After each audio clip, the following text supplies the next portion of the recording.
நம்பிக்கை நம்பிக்கை நம்பிக்கை நம்பிக்கை இல்லாமல் நாளை இல்லை.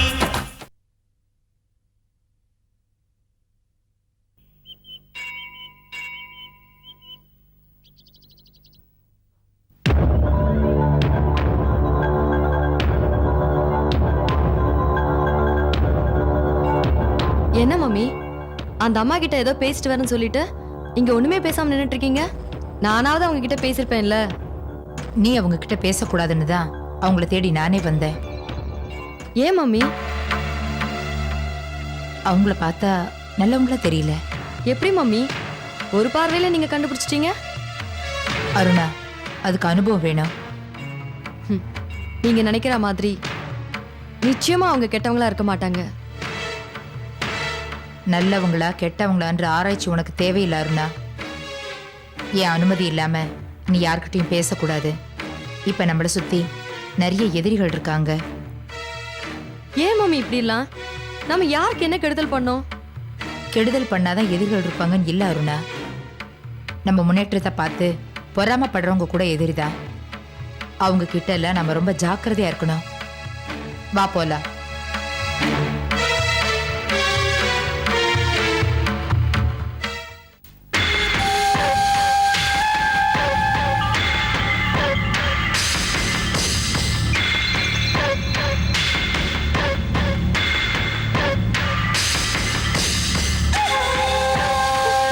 கோவிலுக்கு வந்தீங்க? அப்பா சொன்னாரு, அதான் கடகடான்னு கிளம்பி வந்தேன்.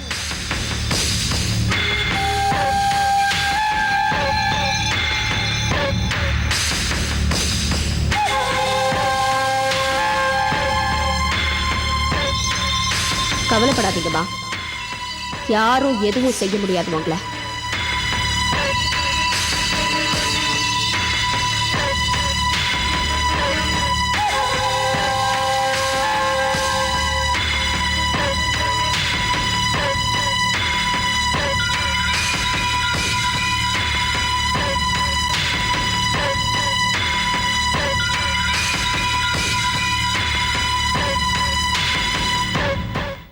இப்படி வகை வகையா நீங்க சமைச்சு போட்டு நான் சாப்பிட்டுட்டு இருந்தா அவ்வளவுதான். அம்மா அம்மா. என்னம்மா? அந்த சிந்தாமணியை பார்த்ததுல இருந்தே நீங்க ஒரு மாதிரி இருக்கீங்க. அவளால இனிமேல் உங்களை ஒண்ணும் பண்ண முடியாதுமா, பயப்படாதீங்க. நான் அவளுக்காக பயப்படலம்மா. என் வாழ்க்கையில கடைசி வரைக்கும் அவளை பார்க்கவே கூடாதுன்னு நினைச்சிட்டு இருந்தேன். ஆனா இன்னைக்கு அவளை பார்க்கும்படி ஆயிடுச்சு. அம்மா, உங்களை பார்த்ததுனால அந்த சிந்தாமணி தான் வருத்தப்படணும். காலம் புறா உங்களை பைத்தியக்காரியா வச்சு பார்க்கணும்னு ஆசைப்பட்டா. ஆனா நீங்க அதெல்லாம் முறியடிச்சு வெளியே வந்துட்டீங்களே. அதுக்கு காரணமே நீதானம்மா. நீ மட்டும் இல்லாம இருந்திருந்தா என் கதை இன்னும் அந்த இருட்டாரிலே முடிஞ்சு போயிருக்கும். அம்மா, நல்லவங்களுக்கு வர சோதனை மேகத்துக்குள்ள அடைக்கப்பட்ட நிலவு மாதிரி. என்னைக்காவது ஒரு நாள் அதுல இருந்து கண்டிப்பா மீண்டு வந்துருவாங்க. அந்த சிந்தாமணியோட திமிரும் பேச்சும் இன்னும் கொஞ்சம் கூட மாறவே இல்லம்மா. நீதான் அவளை மாத்தணும். மாத்தியாச்சுமா. நாளைக்கு இன்சூரன்ஸ் கம்பெனி மேல சிந்தாமணியும் வசந்து போட்ட கேஸோட தீர்ப்பு வருது. அந்த தீர்ப்பு அவங்க 2 பேருக்கும் ஒரு பெரிய அடியா இருக்கும். எப்படிமா சொல்ற? அதுக்கான எல்லா ஏற்பாடையும் நான் ஏற்கனவே பண்ணிட்டேம்மா. டெக்ஸ்டைல் யூனிட் எரியறதுக்கு முன்னால உள்ள இருக்கிற மெட்டீரியல்ஸ் எல்லாத்தையும் வெளியே எடுத்துட்டு வெறும் 10,000 ரூபாய்க்கு மட்டும் பொருட்களை உள்ள வச்சிருக்காங்க.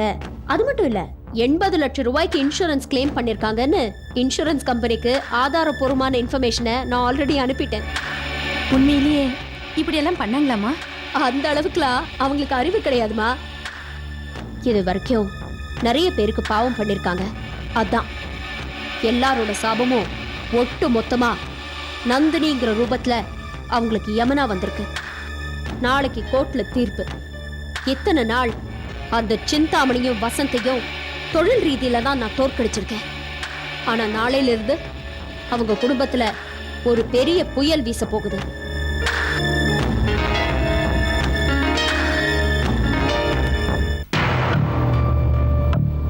வசந்த் என்கின்ற தொழிலதிபர் இன்சூரன்ஸ் நிறுவனத்தின் மீது தொடர்ந்துள்ள இந்த வழக்கின் விசாரணை முடிவுக்கு வந்துள்ளது. பல்வேறு தரப்பு சாட்சியங்களையும் ஆதாரங்களையும் கொண்டு விசாரித்ததில் இன்சூரன்ஸ் நிறுவனம் இவர்களிடம் நியாயமாகவே நடந்து கொண்டுள்ளது என்பது தெரிகிறது. வசந்த் இந்த நிறுவனத்தின் மீது கூறப்பட்டுள்ள புகாரில் எந்த உண்மையும் இல்லை. சரியான நேரத்தில் இன்சூரன்ஸ் பாலிசி புதுப்பிக்கப்படவில்லை. அது மட்டுமின்றி ஒரிஜினல் ஆவணங்களையும் கோர்ட்டில் சமர்ப்பிக்கப்படவில்லை. இதனால் இன்சூரன்ஸ் நிறுவனம் அவர்களுக்கு எந்த இழப்பீட்டுத் தொகையையும் வழங்க வேண்டியதில்லை என்று இந்த மாமன்றம் தீர்ப்பளிக்கிறது.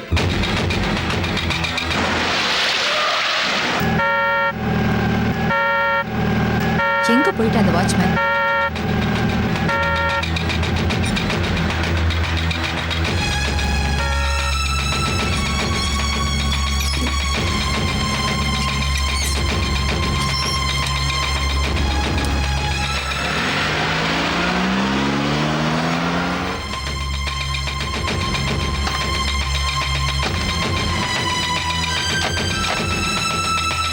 ஏய், இங்க வா.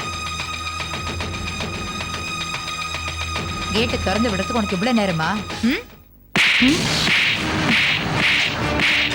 ம்? ஒழுங்கா வேலையை பாரு. சரிம்மா. போ. மாமி ஏன் இவ்வளோ டென்ஷனா இருக்கீங்க? கோர்ட்ல நம்ம கேஸ் தோத்து போனது கேட்டதுல இருந்தே நீங்க இப்படிதான் இருக்கீங்க. பெரிய நஷ்டமாயிடுச்சே. இதை நம்ம எப்படி தாங்கிக்க போறோம்? இவ்வளவு நடந்திருக்கு. அவன் வீட்டுக்கு வந்தானா பாத்தியா? வழியிலே இறங்கிட்டு அவன் எங்கே போறேன்னு போறான். அவன் எங்க போயிருக்கான்னு எனக்கு நல்லா தெரியும். ஜெயந்தி வீட்டுக்கு போய் ஆளாளுக்கு ஆறுதல் சொல்லுவாங்க, அதை கேட்டுட்டு வருவான்.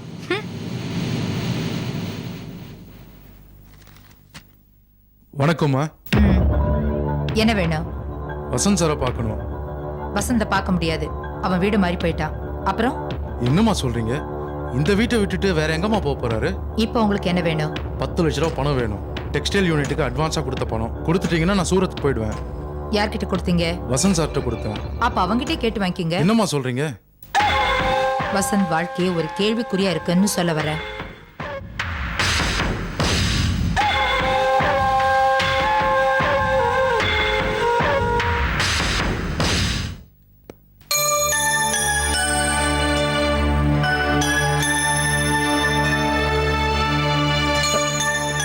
வாங்க உட்காருங்க. ராமையா எங்க ஜெயந்தி? அப்பா இப்பதான் வெளியே போனாரு. நான் கொஞ்சம் ராமையா கிட்ட பேசணும். அப்பா வந்த உடனே உங்களை வந்து பார்க்க சொல்லட்டுமா? வேணாம் ஜெயந்தி, நான் எங்க இருப்பேன்னு எனக்கு தெரியாது. அவர் எங்கேன்னு வந்து என்ன தேடுவாரு. என்னங்க ஏன் இப்படி பேசுறீங்க? சரி, இன்னைக்கு கோர்ட்ல கேஸ் என்னாச்சு? அங்கேருந்து தான் ஜெயந்தி வரேன். கோர்ட்ல நாம போட்ட கேஸ் தோத்து போச்சு. என்ன சொல்றீங்க? ஆமா ஜெயந்தி, என்ன பண்றதுன்னு ஒண்ணுமே புரியல. இந்த கேஸ்ல ஜெயிச்சிருவோன்னு ரொம்ப நம்பியிருந்தேன். ஆனா தோத்து போயிட்டோம். இதனால நிறைய நஷ்டம் ஏற்படும். கேஸ் தோத்து போனது வருத்தமான விஷயம்தான். ஆனா இந்த நேரத்துல தான் நீங்க ரொம்ப தைரியமா இருக்கணும். நான் தைரியமா இருக்கிறத பத்தி ஒரு பிரச்சனை இல்லை ஜெயந்தி. ஆனா நிறைய கடன்காரங்களுக்கு பதில் சரியாகணும். அதுவும் கேஸ்ல தோத்து போயிட்டோம் தெரிஞ்ச உடனே கேட்காதவெல்லாம் கூட கேட்க ஆரம்பிச்சிருவான். இதெல்லாம் நீங்க சம்பாதிச்சது தானுங்க. உங்களால மறுபடியும் இதை சம்பாதிக்க முடியும், சாதிக்கவும் முடியும். கவலைப்படாதீங்க. இல்ல ஜெயந்தி, நான் ஏதோ பெரிய பாவம் செஞ்சிருக்கேன். இல்லனா இவ்வளவு பெரிய சோதனை ஏன் வரணும்? ஹரிச்சந்திரனுக்கே சோதனை வந்திருக்குங்க. நல்லவங்களுக்கு சோதனை வந்தா அதுல இருந்து அவங்க சீக்கிரமா மீண்டு வந்துருவாங்கன்னு சொல்லுவாங்க. சரிங்க, சாப்பாடு ரெடியா இருக்கு, எடுத்து வைக்கிறேன். சாப்பிட்டு கொஞ்ச நேரம் ரெஸ்ட் எடுங்க. வேணாம் ஜெயந்தி, நான் உடனே வீட்டுக்கு போய் அடுத்து என்ன பண்றதுன்னு அம்மா கூட டிஸ்கஸ் பண்ணணும். இல்லனா பெரிய பிரச்சனை ஆயிடும். நான் போறேன். போயிட்டு வரேன்னு சொல்லுங்க. சரி, போயிட்டு வரேன்.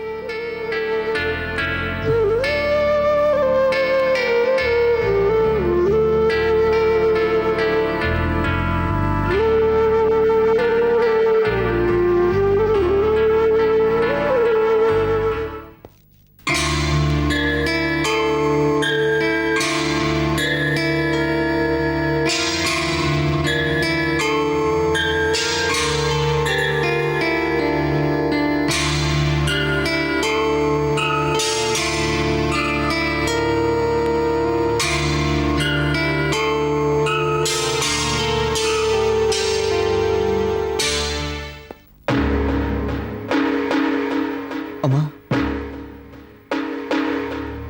அம்மா, நான் வசந்த் வந்திருக்கேன். ஏமா என்கிட்ட பேச மாட்டேங்கிற? ஊர்ல எல்லாரும் என்னை பார்த்து ஏளனமா பேசுற அளவுக்கு பண்ணிட்டியே. என்னம்மா சொல்ற? இன்னைக்கு கோர்ட்ல என் மானமே போச்சு. என்னைக்குமே நான் இப்படி அவமானப்பட்டு நின்னதில்ல. அதுக்குதான் முதல்ல கோர்ட்டுக்கு போக வேண்டாம்னு சொன்னேன். நீ கேட்டியா? மா, நம்ம மேல எந்த தப்பு இல்லம்மா.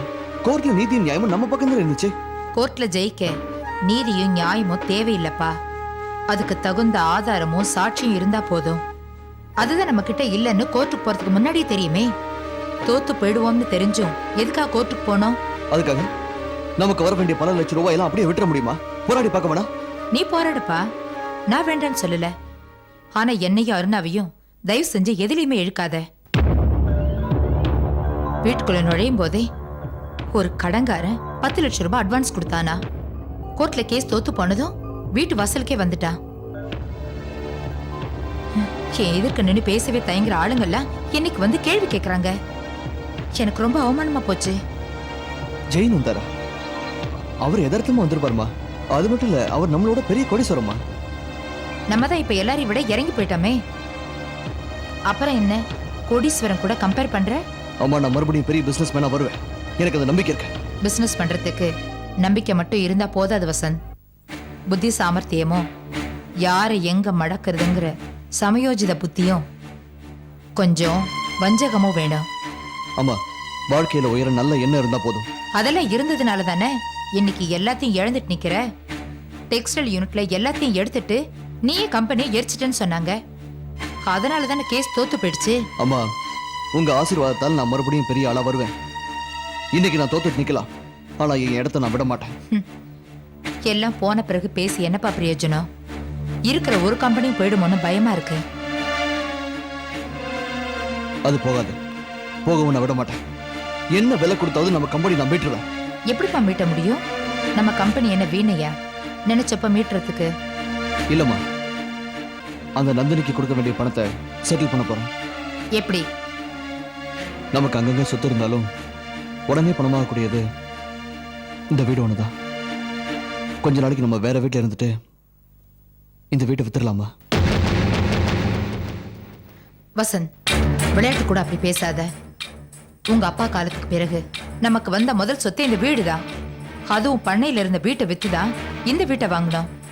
நமக்கு மரியாதையையும் கௌரவத்தையும் கொடுத்த வீடு இது. இதை விற்க நான் ஒரு நாள் சம்மதிக்க மாட்டேன். அம்மா, இந்த வீடை வைக்கணுங்கிற எண்ணம் எனக்கு இல்லம்மா. என்ன பண்றது, நம்ம நிலைமை அப்படி. இந்த வீடை வித்துட்டு கடன் அடைச்சிட்டா அப்புறம் இந்த வீடு மாதிரி 1000 வீடு நான் உங்களுக்கு வாங்கி தரேன். ஒவ்வொரு சொத்தையும் விற்கும் போது இப்படிதானப்பா சொல்ற. ஆனா போனது எதுவும் திரும்பி வர மாட்டேங்குதே. அம்மா, இந்த ஒரு தடவை எனக்கா செய்யுமா. இனிமே இப்படி நடக்காது. அண்ணா, நீங்க பாட்டுக்கு எல்லா சொத்தையும் கரைச்சிக்கிட்டே போனா அப்புறம் நம்ம குடும்பத்துக்குன்னு எதுவும் மிஞ்சாம போயிடும். அருணா, நீ சின்ன பொண்ணு, உனக்கு எதுவும் தெரியாது. நீ சும்மாரு. நான் பேசிதானே ஆகணும். நான் வசதியா வாழ்ந்தவ, என்னால இந்த வசதி எல்லாம் இல்லாம வாழ முடியாது. அண்ணா, உனக்கு இந்த பிசினஸ் எல்லாம் பண்ண தெரியாது. பேசாம வேற ஏதாவது வேலையை பாத்துக்கங்க. எனக்கு அம்மா பிசினஸ் தெரியாது. உண்மைதான், வாழ்க்கையில பிசினஸ் பண்ண கத்துக்கிட்டேன். ஆனா பாசத்தை பிசினஸ் ஆக்குற டெக்னிக் எனக்கு தெரியாம போச்சுமா. வெளிநாட்டுக்கு போற வாய்ப்பு எனக்கு தான் வந்தது. ஆனா மாப்பிள்ள சந்தோஷமா இருக்கட்டும்னு அவர் அமிச்சேன். அவருக்கா பல லட்ச ரூபாய் செலவு பண்ணேன். எல்லா பேப்பர்லயும் நீ அம்மா வந்து கையெழுத்து போடணும்னு வாங்குற சொத்தெல்லாம் உங்க பேர்ல தான் வாங்கினேன். ஏன் மனமேடை வரைக்கும் வந்த உன்னோட கல்யாணம் நின்று போயிடக்கூடாதுன்னு என்னோட கனவுகளை எல்லாம் கலைச்சிக்கிட்டேன். இன்னைக்கு நான் மனசளவு நொந்து போயிருக்கேன்னா அதுக்கு காரணமே உன் கல்யாணத்தில் ஏற்பட்ட குழப்பம்தாம்மா. சும்மா அதே பேசிட்டு இருக்காதீங்கண்ணா. ஒரு பொண்ணை ஏமாத்திட்டு இன்னொரு பொண்ணோட கழுத்துல தாலி கட்டுவீங்கன்னு யாருக்கு தெரியும்? நீங்க வியாபாரத்துல மட்டும் இல்லனா உங்க வாழ்க்கையிலும் நீங்க ஏமாந்துட்டு தான் இருக்கீங்க. ஜெயந்தியை அங்க தனியா விட்டுட்டு நீங்க இப்போ இங்க வந்து உட்கார்ந்துட்டு இருக்கீங்களே, அவங்க இப்ப யார் கூட சுத்திட்டு இருக்காங்கன்னு உங்களுக்கு தெரியுமா? நிறுத்து வசந்த்.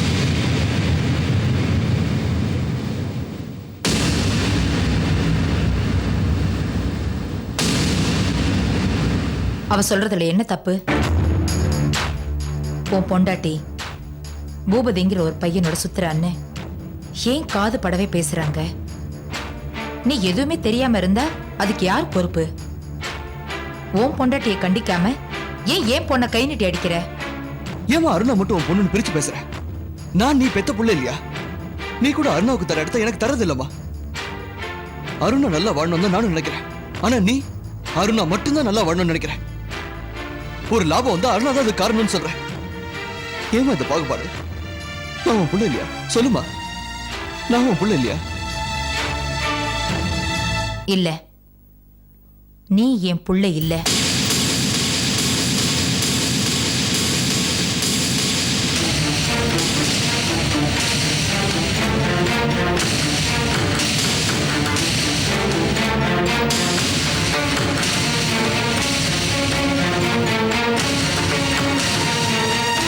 அம்மா, கோவத்துல கூட அப்படி ஒரு வார்த்தையை சொல்லாதம்மா. அதை தாங்கக்கூடிய சக்தி எனக்கு இல்ல. அந்த சக்தி எனக்கும் இல்லாததுனாலதான் இத்தனை நாளா இந்த உண்மையை உங்ககிட்ட சொல்லாம வச்சிருந்தேன். என்னம்மா சொல்ற? என் வயித்துல பிறந்த உறவு அருணா மட்டும்தான். அம்மா, ஆமா வசந்த், கடைசி வரைக்கும் இந்த உண்மையை நான் உங்ககிட்ட சொல்லக்கூடாதுன்னு வச்சிருந்தேன். ஆனா உன்னோட நடவடிக்கை சொல்ல வச்சிருச்சு. மம்மி நீங்க சொல்றது அருணா, நீ கொஞ்சம் பேசாம இரு. அப்படின்னா அண்ணனோட அம்மா யார் மம்மி? அது அவனுக்கு தெரிய வேண்டாம்னு நான் ஆசைப்படுறேன். ஏம்மா, ஏன் நீ என் அம்மா இல்லைன்னா என் அம்மா யாரு? உங்க அம்மா பத்தி சொன்னா நீ தாங்க மாட்ட வசந்த், நீ தாங்க மாட்ட. விட்டுரு, என்கிட்ட எதுவும் கேட்காத. அம்மா, நீ என் அம்மா இல்லைன்னு சொல்றதையும் நான் தாங்கிட்டு நிக்கிறேன். இதுக்கும் மேல ஒரு அதிர்ச்சியை நான் கேட்க போறேன். சொல்லுமா, நீ என் அம்மா இல்லைன்னா யாரு என் அம்மா? எங்க இருக்காங்க? எனக்கு எதுவும் கேட்காது வசந்த். மறுபடியும் சொல்றேன், உங்க அம்மா யாருன்னு சொன்னா அதை உன்னால தாங்கிக்க முடியாது. எனக்கு இனிமே ஒண்ணு இல்லம்மா. சொல்லுமா, என் அம்மா யாரு? இப்ப எங்க இருக்காங்க?